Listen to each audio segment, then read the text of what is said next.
Hi guys, welcome back to my channel. Today we are going to look at a very important topic in the PMP exam, journey of change request. This is a much more challenging topic compared to other project flows. So watch this video till the end. I'll be discussing few scenarios you might get in your exam. So who can make change request? Any stakeholder in the project can make change request. It could be a customer, the sponsor. It could be even a member of the CCB. But the key thing to remember is you need to check if the baselines are approved. If it's not, you can make the change then and there. If they are approved only, you are going through these change requests or the CCB protocol. That is very key to remember. If the question says you are still in the planning stage, you don't need any change request to be done. First you do it, once you receive change request, you document it in the change log, or just document it some documentation, and then you need to analyze this against your constraint, cost, scope and schedule. You check the impact on the baselines. Obviously two things could happen. There could be an impact, there could be no impact. So if there's no impact, if a change request is not impacting project baselines such as schedule, cost or scope and any performance measurements, then a decision on these kinds of changes can usually be made by the project manager. In the other scenario, if there's any impact on the baselines, then guys, you need to follow the CCB protocol. The change request need to be created. So if a change request is impacting the project baselines such as schedule, cost, scope and performance measurement, then a decision on these kinds of changes should be approved by the CCB or else the change control board. But if there's no CCB, then the customer or the sponsor need to approve the change request.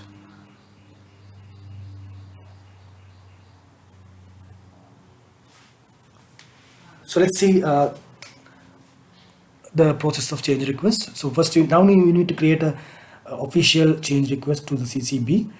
The changes where there's no impact, guys, you need to push forward. There's no requirement of a CCB, so you need to approve the change request as the project manager. Then you need to update documents, change log, and then you need to communicate this to your stakeholders. Whoever made the change request, you need to communicate that back to that party as well as the rest of the key stakeholders. And then this change request, the approved ones, goes back to your direct and manage project work to execute what the change being mentioned. Now the official change request now goes to CCB, the change request board.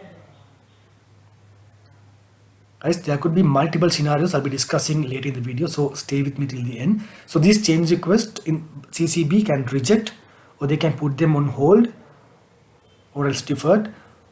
Or the best case scenario, they can approve the change request. So those are getting rejected or deferred, you need to update the change log. So that's a key thing to remember in the exam. You need to update the change log. The approved ones,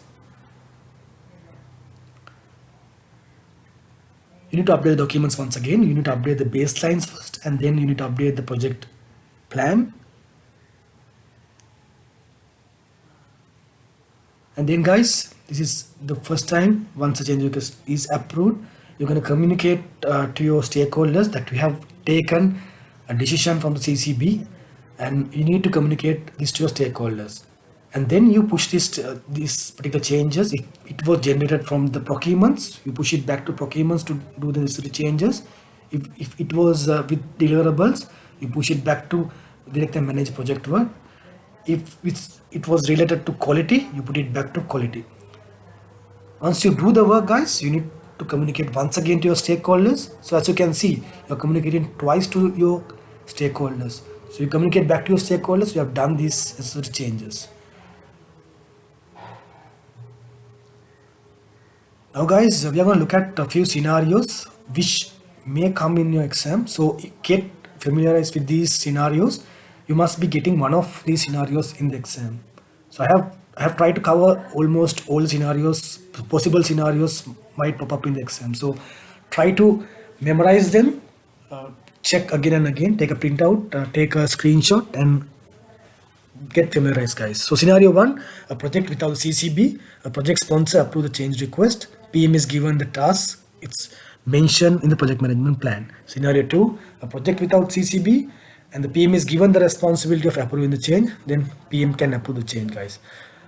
Scenario 3, the project sponsor, the customer is part of CCB, CCB approve the change, including the sponsor, customer who are already part of CCB. The scenario 4, the sponsor customer not part of CCB, approved by CCB and then by the customer and the sponsor. The scenario 5, the sponsor, the customer requested a change, and then this scenario where it's no impact analysis done on the project's constraint. As a project manager, what should you do next? Always first analyze the impact, that's key, and then change all the project constraint, time, cost, scope, etc. The sponsor customer requested a change, and in this scenario, the project manager found that the project will be delayed by number of months, or the change will increase the project budget X number of dollars.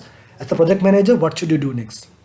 First, you need to analyze once again the impact of the changes on the project constraint, time, cost, scope, and then only you can move on, guys. So we're going to discuss more scenarios. Once again, take a screenshot, read again and again, get familiarized, guys. So definitely you'll be getting one of these scenarios, because I have tried to cover almost every scenario, every possible scenario could get in the exam.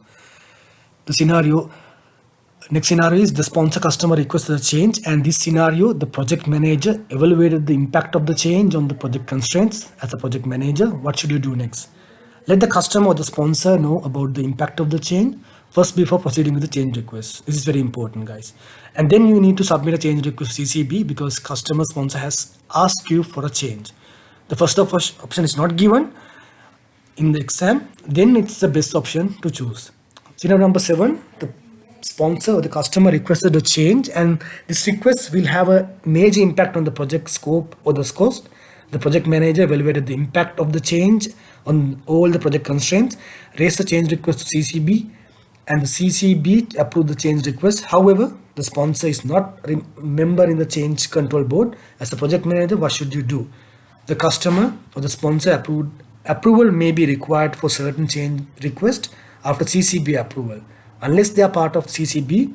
So as per question, CCB already approved your change, but you cannot implement it unless you get an approval from your customer or the sponsor.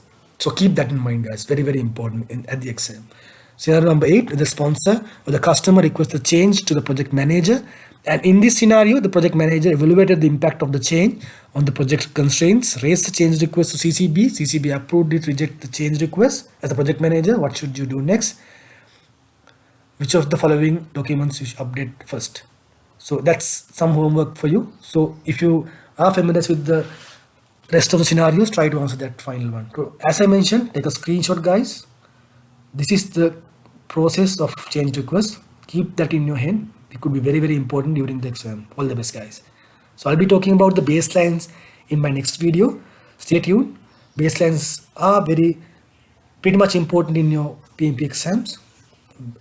The process of creating baselines. We'll meet up in the next video. Thank you, guys.